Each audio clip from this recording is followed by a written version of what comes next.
Bashundhara tissue অশুদ্ধতার বিরুদ্ধে এক বিন্দুও ছাড় নয়। গতকালকে স্বাস্থ্য অধিদপ্তরের মাননীয় মহাপরিচালক মহোদয় এসেছেন, স্বাস্থ্য মন্ত্রণালয়ের অতিরিক্ত সচিব মহোদয় এসেছেন, তাদের সাথে আমাদের দীর্ঘক্ষণ বৈঠক হয়েছে এবং তারা এখানে এসে আন্দোলনকারীদের বলেছেন আপনারা যে দাবিগুলো পেশ করেছেন আমরা সেই সবগুলো দাবি মেনে নিলাম।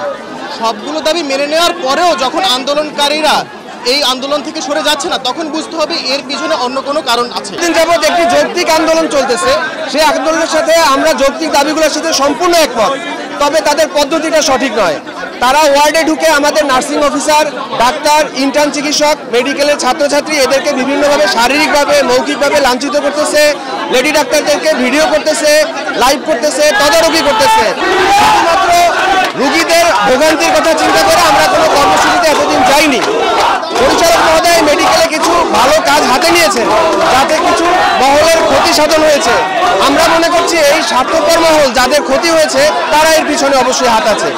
এখন আমাদের পরিকল্পনা হচ্ছে আমরা আগামী শুক্রবার দিন দেখব এর মধ্যে এই নৈরাজ্য বিশৃঙ্খলা যদি সমাধান না হয়, আমাদের কর্মপরিবেশ ঠিক না হয়, আমরা শনিবার থেকে কর্মবিরতিতে যাব। আমরা এখন আসি, আমাদের যথেষ্ট পুলিশ রাখা আছে, নিরাপত্তার জন্য আমরা যথেষ্ট পুলিশ ডেভেলপমেন্ট করেছি। এখানে দুই পক্ষই তারা আন্দোলন করছে, তো একটু উত্তেজনার সৃষ্টি হয়েছিল, তো এখন মোটামুটি পরিস্থিতি নিয়ন্ত্রণ আছে।